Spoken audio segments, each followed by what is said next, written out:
I'm Jenny Skoog, and this is Things I Meant to Tell You. And tonight is our May Book Club.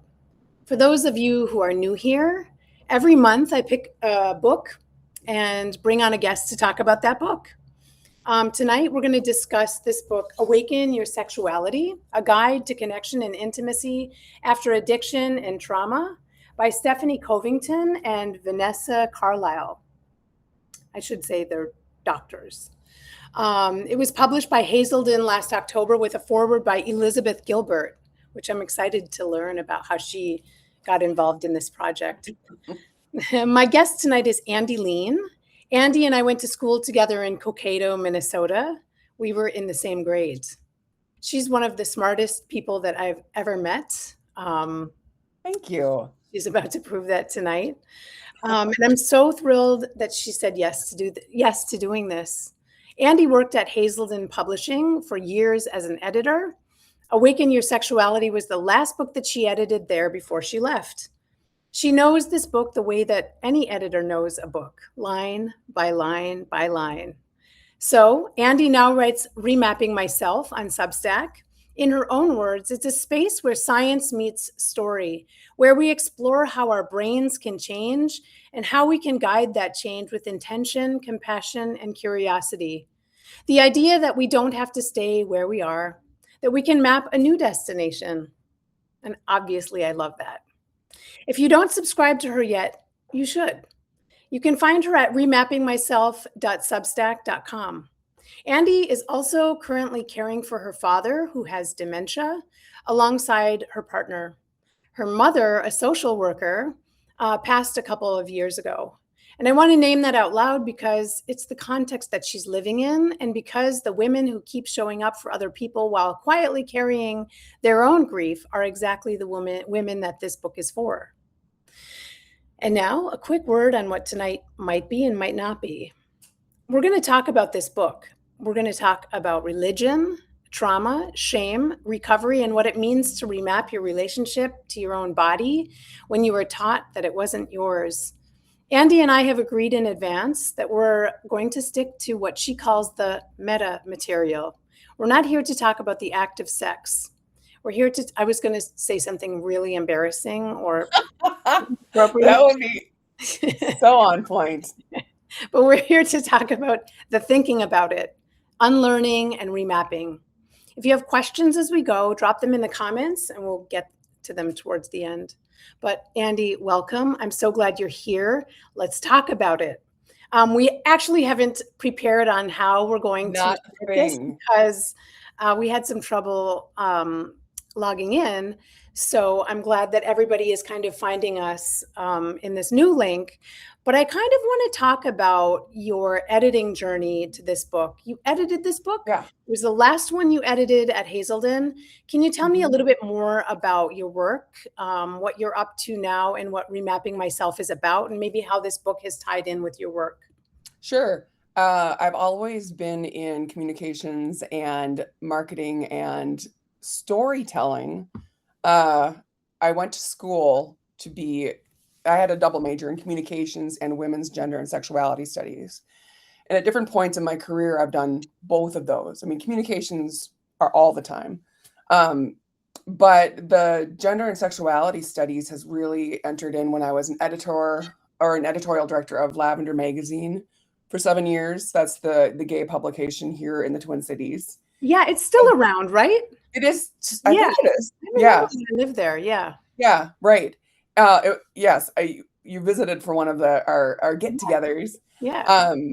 But then also I went through recovery myself. It's one of those, not to talk about a single cause for anything. It was familial. It was everything in our society, all the cognitive distortions in my brain, all the things I believed because of everything around us, which has provided quite a basis for remapping myself and being able to remap neural pathways. On top of that, then I also went through eating disorder treatment and recovery, and I'm still kind of in it, kind of considered to be in remission for all the things. But I decided to try the eating disorder therapy because I'd had success getting sober. Like this, it was almost like an on-off switch, especially when I started getting into more of the therapy. The thing about then me working at Hazelden Publishing is that Hazelden Betty Ford is the gold standard for treatment and recovery. But now it's also working into more of the integrated space, understanding that it's not a one-stop shop, and it's also not a one cause. It's not a single cause issue. Having an addiction is something that is caused by many reasons, many of which are covered in this book, and really need to be addressed as such. So they might not be full-on co-occurring disorders. They might be co-occurring conditions like, oh, you have a substance use disorder with depression, anxiety, sexual trauma, an eating disorder, things like that. So all of this looks at it from the perspective of there are many things that are always affecting us, and from many different times of our lives, like stuff we inherit that's archetypal, stuff that we will pass on, even if it's just through nurture and not nature.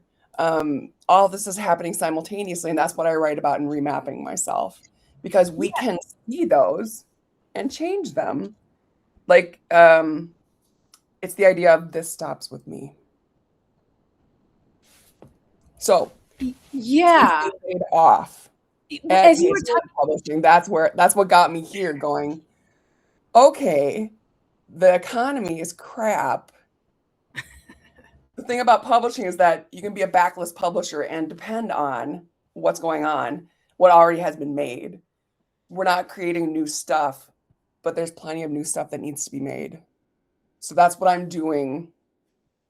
Whatever else I might be doing, I will still be creating this material. Yeah.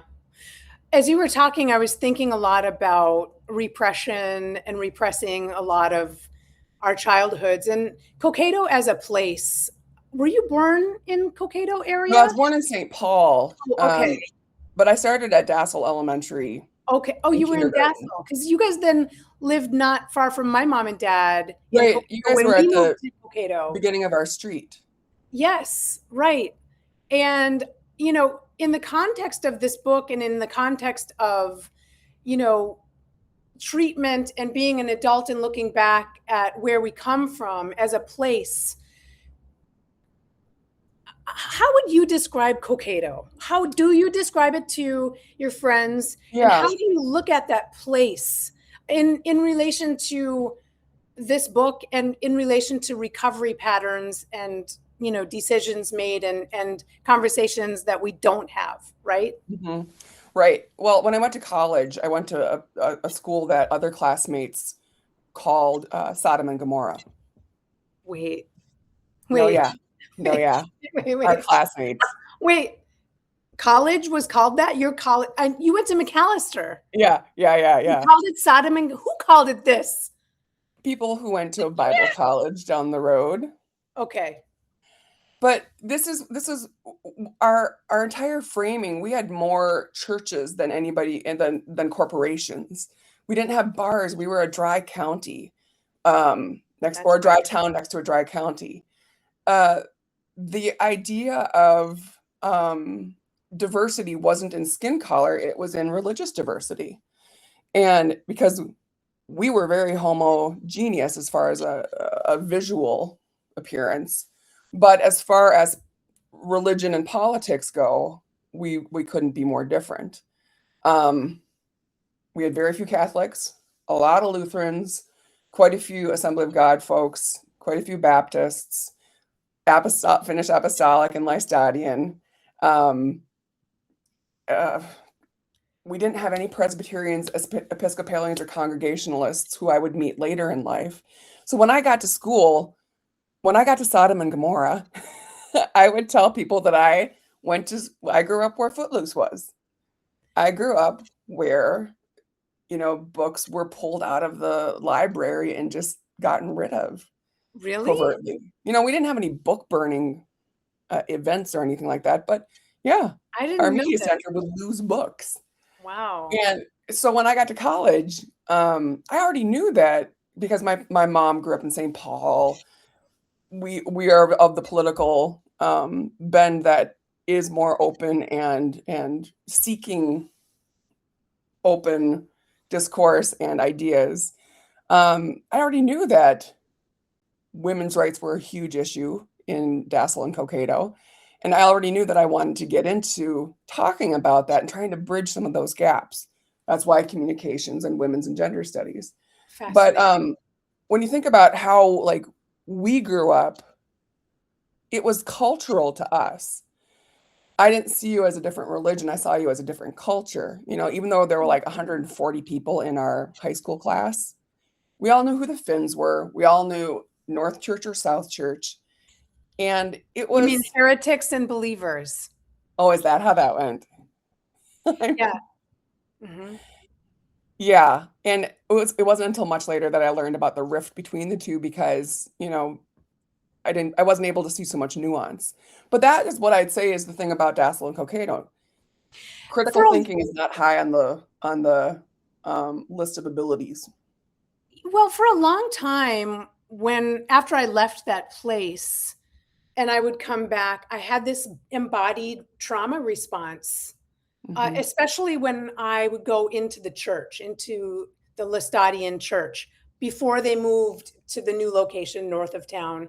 We used to be south of town, and I used to get like a visceral, like a really, like almost like, well, I would start to shake. A trauma Because response. totally. And I had been working with therapists kind of my whole life around, how to move past that because I couldn't not go home because I felt like I Hmm. needed to stay close to my mom and dad. That was important to me. And so actually, it was an ex Lestadian who was like, well, my therapist made me go back and reclaim that space, go back and reclaim it for myself. And so I kind of did that. And now when I go back to that place, I feel a sense of peace and calm. And I really enjoy going to like the local coffee shop, the grounds. Hmm. I enjoy that kind of stuff. And I've found my confidence and my ability to be a normal human being there. And I don't have that association so much with the religion because I've been out of it for so long. But I say all of Yeah. that to say that in my therapy journey, I've worked on a lot of embodied feelings and trauma responses. But when I read this book, and now I want to come to this book, Hmm. I hadn't really thought much about, as I was reading it, they give like anecdotes of people, like real life composites of people who have been through so much.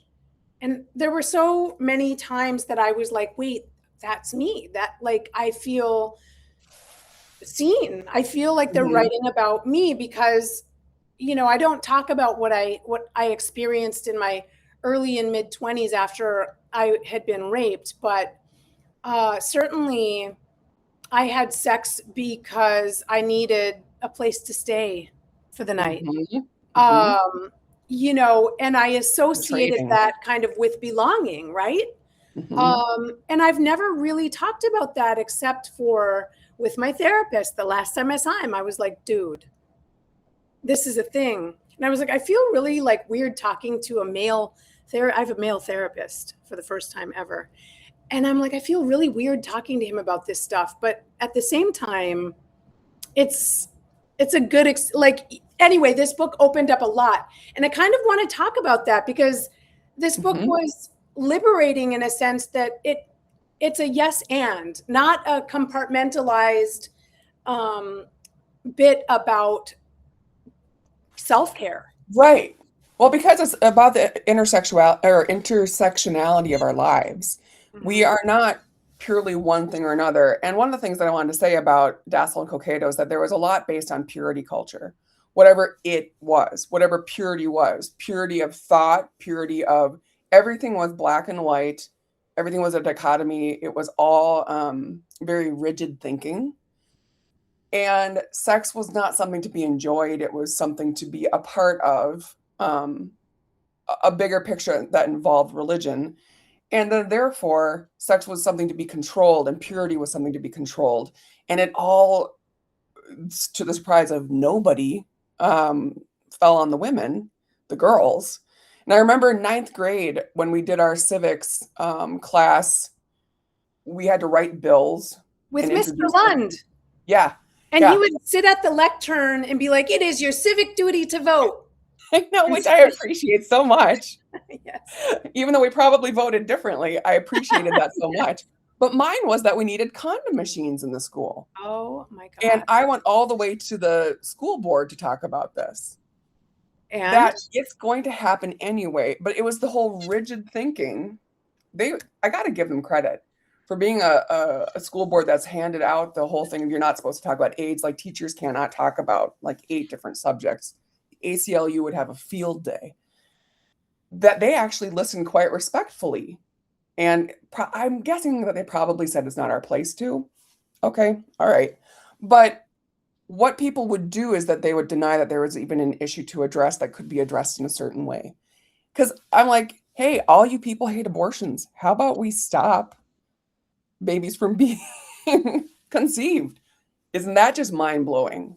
But I mean, I you know, remember there were several teen pregnancies in our class. oh yeah. And yeah, So then they're counted out as impure or unpure in this dichotomy. And so when we get into awakening your sexuality, or to be able to talk about these types of things, first of all, we have to be able to kind of address what is purity in our own minds, or do we have that first dichotomy, I think. Like that there is something that can be pure and not pure. Because, and I don't even know if the authors would agree with me on this, I think it boils down to that as a starting point to remap.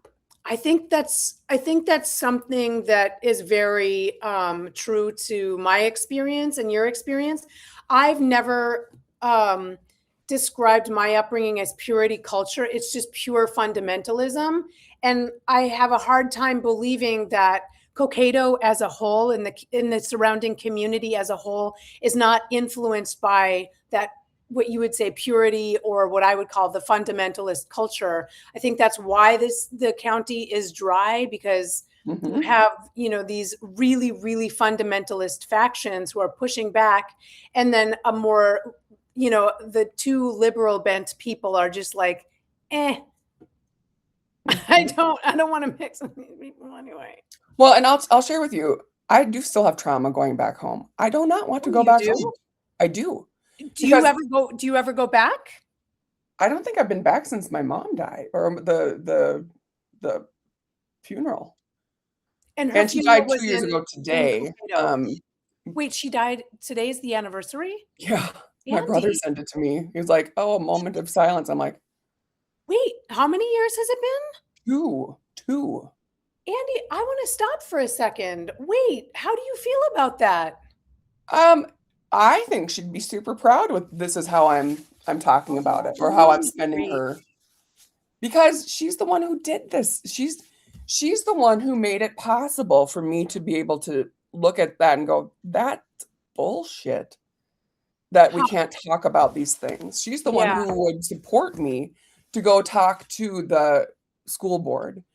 She's the one who, wanted me to go to McAllister and be with the big thinkers. She was an artist as well as a special ed teacher. She already walked in the margins that we had in Dassel and Cokato, as somebody who was accepted there and accepted everybody. And so probably saying this out loud is the best tribute I can give her on a day like today, because I also get stuck in the thinking about how hard it was to be her caregiver too. But this is where I get to almost eulogize her better than I did at the time. Yeah, her name is Lien, for people who don't know. Yes. Yeah, I have some history with her, but it's not Yeah. my story to tell. Yeah, right. Mhm. And I think yeah. I think I do too. But Yeah. so all of that is to get back to, if we can remap how we think about sex and purity culture, we can talk about it. Because I know that when we first mentioned doing this book, you had a reaction to even talking about it, and the psychological safety. Yeah, I mean, I kind of want to go there a little bit. I want to just say that I've done a lot of writing around this. I remember when I was in, you know, elementary school and I got pulled out of movies, like reward movies, like the class would like earn a reward movie on a Friday.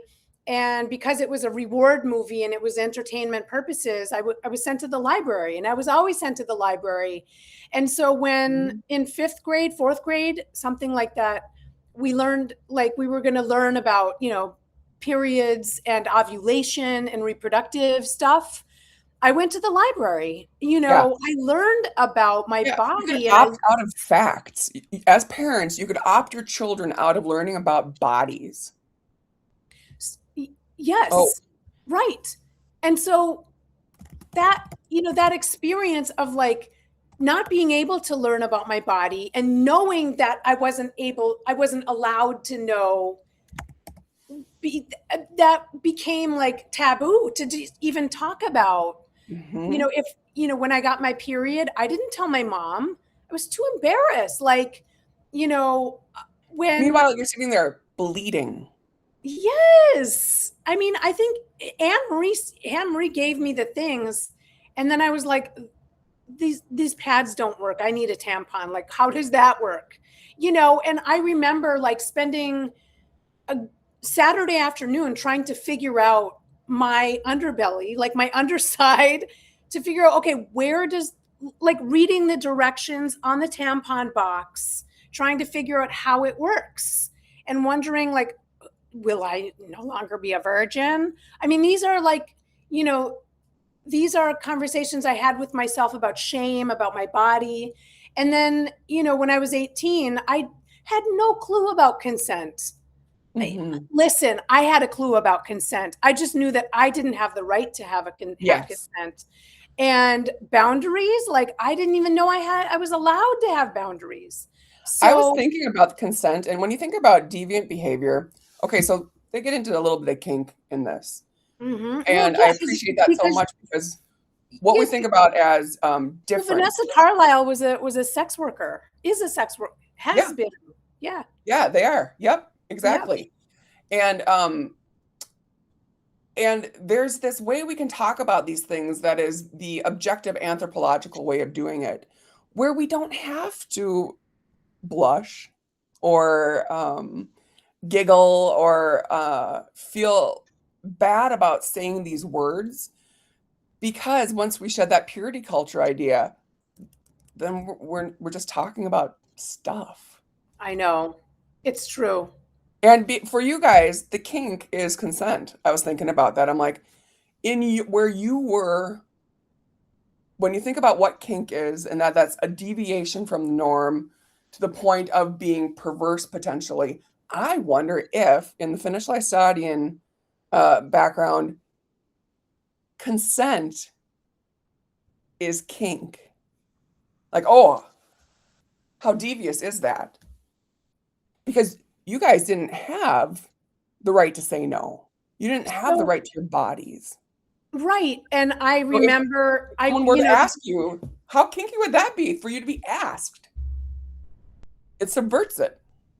yeah, And I'm right. not saying kink is fun. This is I not fun. I'm not making that conflation. I know what you're trying to say, and I think that I wish I could say, I'll just say that I have a sibling who I think had like a very robust sex life. And they were very PDA about it in their own home, right? Very PDA around me. But on the flip side, this same sibling was like, you think long and hard before you do this. And for me, that was like a revelation. Nobody had ever told me that I would have any opinion or option or way to opt out. I just Option. thought that Yeah. this is my path. This is where I have to go. And then she said that, and there it is. She said that, and I was like, what? I can opt. I don't have to get married and have kids ever. Like, I don't have to do this. And that really sent me And on, what if like, you hadn't had that next one conversation? So when we get into this stuff and it's talking yeah. about how somebody's and by the way, there is a workbook, I know. I heard about the workbook. which is great I because don't then you have can it. actually go through the exercises. But it has us ask ourselves, what are our earliest um, memories of things like this? And we're talking about a bunch of them now because of how we were constructed. And that's what a lot of remapping has to do with. How are we constructed? What kind of distortions do we believe? How do we figure out the truth? And how do we kind of reconnect with the path that we'd rather be on? And the path that you would rather be on is one that doesn't involve this determined path of servitude and subjugation. Mhm, mhm. One of the most interesting parts of this book is smack in the middle of it, the relationship history chart, pages Yeah. 196 to 199 or 200. But they have the reader list all of your relationships, the characteristics of the person, characteristics of the relationship, addictive behaviors, sexual qualities of the relationship, sexual likes and dislikes in the relationship. And to me, I would need hundreds of pages. Couple pages? Do you need a couple blank pages? You know, I'm turning red, but I'm saying, like, my God. But it was a really, like, interesting exercise in my head because I wasn't about to start writing these things down. And I don't think that Still many people repressed. will. But But also, it made me think about, there was this other part over here. Oh my God, where was it? It made me think about how, I had this sexual trauma, and then I coasted for a little bit and I was in therapy thanks to my mom. And then I left the religion and there was no rules. I was like, there is no such thing as sin. I'm throwing the baby out with the bathwater. Mhm. And now who am I? Right? And those years of trying to find out who I am before I moved to New York City really are insane, crazy. I'm telling you, like, I remember some of that. okay, what Like do I you remember? remember Because at I one point being in the street at Mortimer's and you're like it's like 1 a.m. and you're yelling on the streets of Minneapolis. wait, we ran into each other at Mortimer? Yeah. Stop And it. yeah. I plead the fifth. But this one passage comes to mind then about performing for someone instead of, like, an Mhm. embodied experience, or like everybody is expected to be good at sex, though ironically it's the one activity we're not supposed to have seen anyone else do in person. And Well, and God bless Vanessa. They said, um, oh, what was it when we were talking about sex work? Sex work is the one vocation that the better you get at it because of experience, the less you might be paid. wait, Isn't that profound? that is, And that has a lot to do with this purity culture too. This something being bad or good or not a vocation or when you think about all the things that we can sell in our lives or all of the things that we can own, our bodies and our pleasure and our experience and our intimacy, that is something that actually is priceless in a good way, not in a purity way.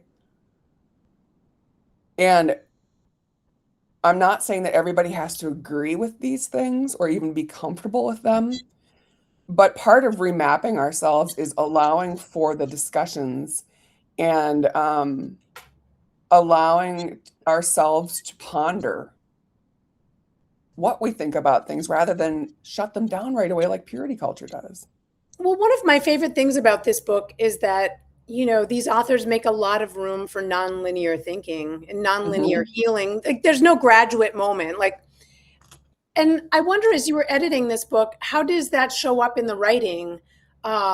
Because there is no like plot driven narrative. Right. It's more like, these things could help if you're in this situation. So as you were editing, were you ever like, wait a minute, I can think of some other things, or tell me about the Sure. editing process? Well, right. And part of it, okay, to understand where this book came from is it's good to also know who Stephanie Covington is. Stephanie Covington is a long, well-established person in the area of psychology and 12-step recovery and stuff like that, but also justice involved people, trauma, men and women separately. And what she has from her other book, which is that we Mhm. just redid, A Woman's Way Through the 12 Steps. This is on page 85. It's the spiral, an upward spiral of recovery. And when you think about recovery, it could be in terms of anything that you're trying to get better or think about differently or improve. And so the fact that she had another book out there that relied heavily on this, and this book itself came from an earlier book that she'd written, but then she brought in Vanessa Carlisle to write more and add more depth and more of this generation's way of Yeah. experiencing things. Mhm. And Wanted like Vanessa a did it younger person, like somebody who's like in the mix. right. And the funny part about this is that we're about the same age, and so it's kind of like, are we young? I am. I am. I don't know about you, but um, and so working with them on the book, they led a lot of it. And what I mostly did was say things like, can we clarify here? Oh, how about eating disorders? How about those of us who don't have the time to spend getting to know ourselves sexually right now, or we don't choose to prioritize it right now? Like, we're stinking busy. Like, it's not that. And that's why I really appreciate about them is that the goal is not to make somebody more sexual right now. The goal is to get us to consider what our authentic selves think about things One in of our bodies. Yeah, I had a note, but I actually want to go to this. One of the things that I really loved about this book were the different activities or exercises or prompts that, they're not promising like an immediate transformation. They're asking you to have a practice. And, it is a version of self-help, but it's a journey. And I thought a lot about, well, Julia Cameron's book, The Artist Way, Mhm. is very similar to, the practice of journaling. And Julia Cameron uses the 12-step program in her habit forming. I don't know if you're familiar with this book, but also like Melody Beattie's book. I mean, I felt like this book Mhm. was kind of standing on those shoulders of Codependent No More. Or She vice also versa, because Melody came after Oh, Stephanie, I she think, came in art. because yes, she went through the treatment. Yes. Oh, wow. So she's probably a student of them. And then, of course, like, this book has been getting a little bit of a bad rap, but Bessel van der Kolk's The Body Keeps the Score. Yeah, right, right. But, but, but then in the back of the book, what I love is that there's a whole list of books that you can refer to. So if like these books aren't speaking to you, but you really want a book on, let's say, Not That Bad, Dispatches from Rape Culture by Roxane Gay. I mean, I was like, oh, I read that book so long ago, but I read that book because of the title, Yeah, Rape yes, Culture, right? yeah, Sister Outsider by Audre Lorde, and so on and so on and so on. right. Loved the references in the back of this book These too. these 2 people know their shit, and Mhm. I love it. And that they came together and wrote this for us to have is a gift.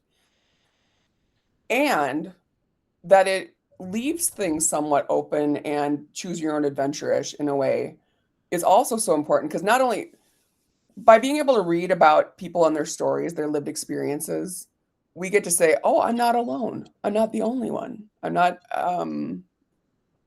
terminally unique," as we say in the recovery community. where we think we're so different and special that nobody would ever understand us. And that's what gets us into a lot of trouble.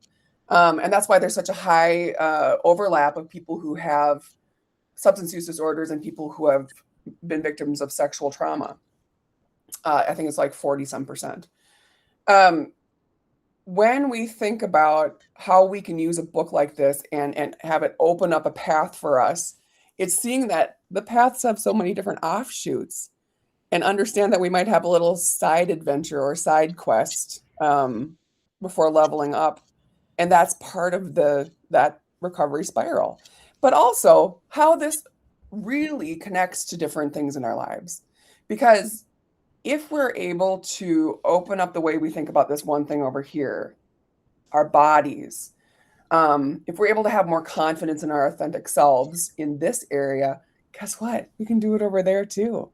It's that application of the remapped neural pathway and being able to project it and apply it to different circumstances. Yeah. And I love that they lead us there. Yeah. I mean, that's exactly what I was trying to say with my analogy of re-owning Cokato for myself, you know, kind of going back on my own terms and doing some super fun things in the area that like have nothing to do with family or religion, but simply are for me. It was really helpful for me. I was listening to a podcast with these two authors, and they talked about how porn is an educator for a lot of people when it comes to sex. And Vanessa Carlisle talked about how porn is like watching like an athletic performance, or like, you know, it's somebody doing something professionally or at a professional level or a highly skilled level. And you don't learn how to throw a football by watching football. You actually have to play football in order to get good at it.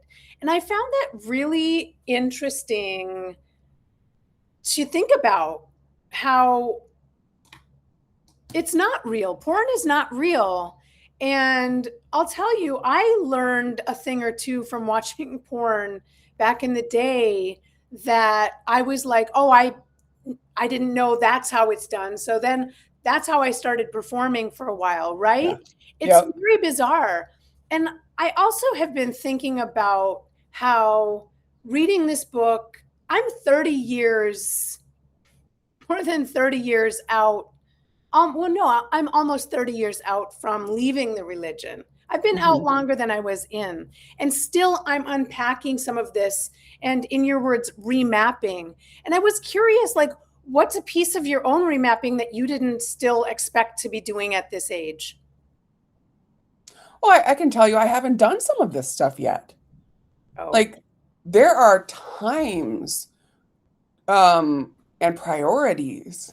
And because for me, this is all boiled into recovery from substance use disorders, but also eating disorders and living in a body that nobody thinks should exist. And so because of being an overweight person, a fat person, and how this society is so violent to these bodies, it's a constant negotiation with how do we inhibit, there's a Freudian slip for you. How do we inhabit a sexual body?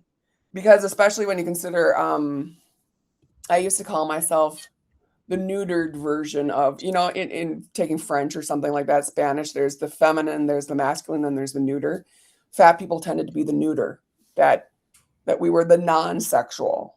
And one thing I really like about this book is that it leaves space for the people who don't have any sexuality to speak of. I'm not saying asexual or aromantic. Well, it makes space for that. But the thing about having to unpack and work through all of that is that that's all layers of so much more. It's not to say I'm not sexual. It's not to say all these things, but it is to say that I haven't prioritized it lately because of the problem of the patriarchy. Because we are kept so like it is. tired. We are kept trying to survive We already kept trying, taking care of our people. All these things that mean we have to decide what comes first. And so some of this still has some remapping for me to do because all of that I just said is also untrue. Those are cognitive distortions to believe that I do not have the time to do something. I do not have the energy to do something. It's not a cognitive distortion to say that I do not prioritize it, but it's the why, like what's the behavior chain here when I go, oh, I just don't feel like remapping right now. Because we're constantly doing it. So Yes, but when you say like I don't feel like remapping myself right now, can you give me like a cheat sheet or like uh like like a sequence of things that I could do Mhm. to remap something? Because I have not thought about a systematic approach to this stuff. I just know that like when I drove to Cokato to own it for myself, like I had a mindset that I was going to, do this thing, but I didn't follow like any steps. And maybe it could help somebody out there who is Yeah. trying to remap a trauma response. I think one of the easiest things, not easiest. Okay, I put a link in the chat for what is remapping because the idea is that when we are remapping, what we want to be able to do is do something, rethink something so that it actually becomes something that we not only believe, and we start changing, but it becomes not just a trait of ours to believe or do something a certain way, but our identity. So for me to give an example of something that's kind of become my identity, it's being able to talk about this stuff. Okay, so I could never talk about this, could be the thought that you have in your head. And then you say to yourself, well, I mean, is this true? You fact check it, which is one of the posts on my Yeah. Substack because it comes straight out of dialectical behavioral therapy. So first, The I name thought. the fear. So either you check it, you scan your body. Is it a feeling? Is it a thought? Is it a behavior? Okay, so you name the thing. The thing. Fact check what you're thinking or believing about it. Is it true or is it Is it just my true? perception? Okay. Yep. And name different ways that you could do it, or you have done it, and have done it is probably my preferred way of saying it. What are other times when you have thought you couldn't talk about something that you actually did? So not only are you finding a way to fact check it, you're finding a way to show that you've built mastery on it. Ah, Because building mastery is important for confidence. And then when you do it, you go, well, did I die? Did it kill me to talk about this? How was it received? And then how do you handle how it's received? Because guess what? It might not matter how somebody receives it. You still did it because you needed to do it. yeah, And that's then suddenly, it's a tough one for me. suddenly you're a person who can talk about sex then. I can And talk it about becomes your sex. identity. Yeah. Well, I'm just trying to think of like an example where like I have a really hard time if somebody is like not respecting a boundary or disrespecting me. I have a hard time calling them out and being like, "Hey, like that doesn't work for me."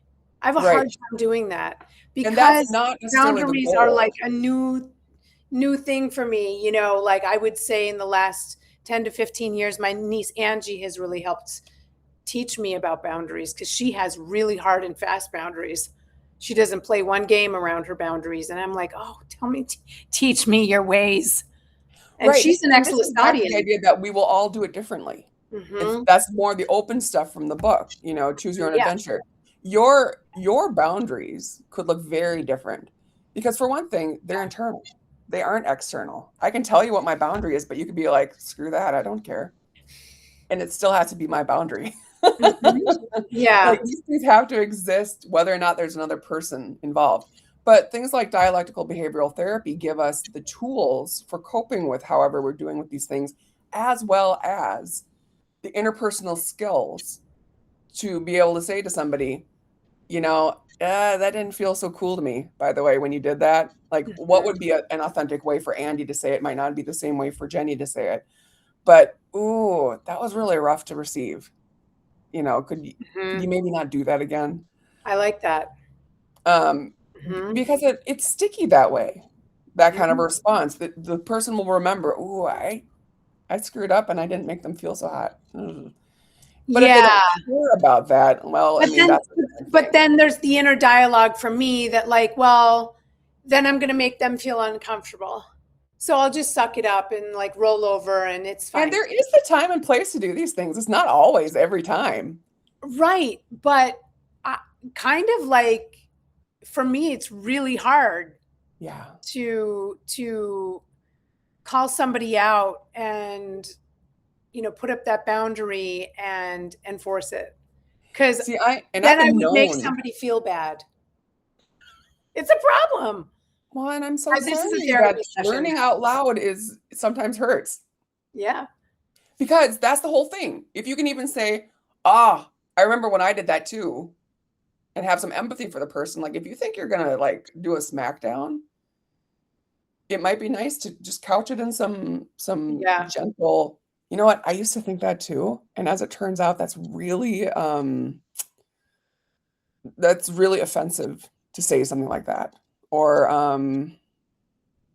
ooh, did that land wrong? I'm sorry. Or ooh, that landed wrong. I've done that too. To be able to make a human moment out of it, I think is very important. Um, That's called reframing. And I like yeah, it. Mm-hmm. yeah, because guess what? Not everything's right or wrong. It's a Yeah. whole lot of gradients. Yeah. Fascinating. Um, Another thing that I'm thinking about is this idea of forgiveness. And it doesn't in this, these authors talk about you don't there's no requirement to forgive anybody to move forward.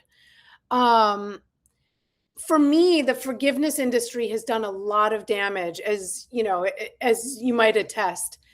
And I was wondering if you could talk a little bit more about that idea, because especially in Lestadianism, we're taught to forgive and forget, even if, you know, our uncle has sexually abused us. There's going to be a caretaking That works meeting out really well where for Uncle somebody else Johnny other than comes you. and you have to forgive him, and forget that the crime happened and move on. And, this stuff was written about in the Star Tribune this past winter. I mean, it kind of sent shockwaves to the community. But I'm wondering if you can talk a little bit about not having to forgive anyone to move forward. Right. Well, I don't remember well enough from the book discussion how they necessarily talked about it. Like I know that they're talking about kind of moving on or not dwelling on your past. Hmm. Um, Forgiveness is performative, and is it for you or is it for Right? somebody else? Because the whole thing about accepting things is that by accepting something, we don't suffer longer because of it. When we don't accept something, we're the ones who suffer. So if I accept that you did this to me and I don't forgive you and I don't have to, I don't suffer then. I don't necessarily have to do anything with it other than just move on if that's what my goal is. Like you don't get to have this power in my life anymore. It has nothing to do with you. It has everything to do with me. Unless there's some like punitive Yeah. justice Right. need. But like forgiveness, we need to operate within our values. And this is something that's really important to recovery, whether it's 12 step or psychology or whatever. When we act against our values is when we might then do maladaptive things. So when I would lie about my drinking, I would drink more because I felt terrible about it. Hmm. Because it was against my values to lie. It wasn't even against my values to maybe spend money I didn't have as much So as it you're was so you're to lie. saying like you're already transgressing. So And then that inner dialogue is like, well, I'm already a bad person. So Yes, exactly. yeah, And so then when we get I would know into nothing about that. the whole value problem is that forgiveness, whose values are you performing for? Not Yeah. yours. Right. You got to deal with it yourself.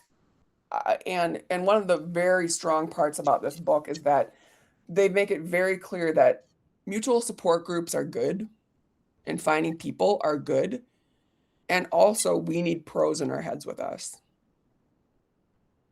Yeah. And that's, 12 steps, great, good.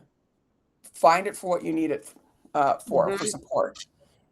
And get yourself some help. Because I remember being in the rooms and them saying, okay, we're going to do this step. And we write out who's wronged us. And this gets at some of your forgiveness issue. Except if what you need to write about is about being sexually assaulted, we can't really handle that right now. Sorry. Yeah. And that's where there's just this collapse in a mutual support group. And where it's clear that that's just not the area where they excel. So it's a both and.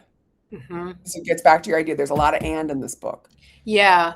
And I love This, that they leave space for those. yeah, this book really does bridge that gap between the recovery process and, I mean, again, a process.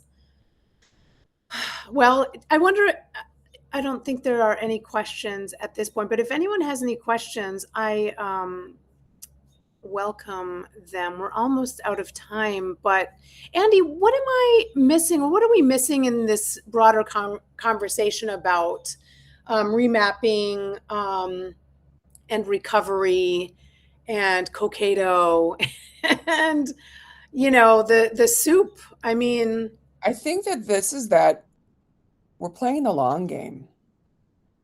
If I could say one thing, is that we're playing the long game. And that means we have to have patience for all the things in life that get in our way and also our own development. We don't remap neural pathways overnight. We remap them with repetition and really understanding them. Like, it's not just not reaching for a drink. It's not wanting to. It's making sure that it doesn't even enter into our minds.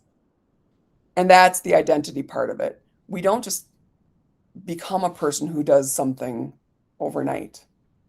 And I think that especially in our current way of, well, it's not a current, we've always had this thing about instant gratification, but in this kind of gamified way of living now, or posting on Facebook or posting on Instagram, I did this, or look at me. performance. Yeah. Yep. That it really truncates or it abbreviates the amount of time it takes to do stuff. And Oh, we for have to have sure. grace for ourselves and for others, especially if we're working on identity issues. Being a person who can handle this kind of a challenge, that's another remapping thing. I'm not going to fall apart if something happens because I've developed this confidence in myself that shit, I can get through this. Hmm. I've seen it before. I've done it again and again. I hate it and I can do it. So I think that it's the idea that we don't graduate out of these things, but we come out of it with the identity that we're a person who can handle them. And that's really what security is. Safety and security is built on this knowing that we can handle stuff. Hmm. And are we people who can do that yet? And maybe that's the basis of this book, Yeah. even. It's not even it's groundwork and it's the long game. Well, I'm so grateful to have read this book and discussed it with you because again, 30 years in, I'm learning new things. I was thinking a lot about how when girls would leave Lestadianism when we were younger, in my early 20s, my late teens, somebody would leave the religion and they would go off the deep end. That's what we called it. Like When, your own Rumspringa or whatever that's called for the Amish. yeah, maybe. Go out and sow your wild oats for a while and maybe you come back. Totally. Yeah. But those sowing your wild oats sometimes have permanent consequences. And if you survive that, that's its own trauma, right? Mhm. It's a re-traumatization. So when I left the religion, I just went out and had a whole bunch of, experiences that were very teaching for me, schooling. Mhm. And, 20, 30 years on, I look back at that time and I wish I had a book like this. I wish I had a community of people. And now I'm seeing some, signs of life spring up. There are support groups. My friend Etta Madden has something springing up in Missouri. I went online and found that there is an Apostolic Lutheran Lestadian support group for people who leave. And of course, there's a lot of like online grouping and so on. So, anyway, all that to say, thank you so much. This is a conversation I've wanted to have for a long time. I'm so glad I had it with you. I I felt am so, too. yeah, this felt, I feel very comfortable talking about this stuff with you. And I'm just grateful. Anyway, Andy writes Remapping Myself on Substack. So if you're following her, you're as lucky as I am. But if not, go ahead and subscribe. She is truly one of the clearest thinkers that I know on what it actually takes to make change. So if you want to keep this conversation going, the book club is monthly. June's pick is going to be Wife Material. It's with Deborah Cox. She is actually a dear friend and colleague of my friend Etta Madden, who I had on the stack last month. And I'll do a whole post about it on June 1st. But one more thing before we go, I wanted to say that if you're like me and you're carrying chapters that you have not written about, chapters that feel sacred to you in their secrecy, I want you to know you're not alone. The silence that religions like mine taught you to keep, that wasn't yours to carry anyway. And you get to decide when and how and whether to put it down. And you don't have to forgive people if you don't want to. So thank you for being with us. Thank you for everything, Andy, and take care of yourselves. Thanks, Jenny. Okay, good night.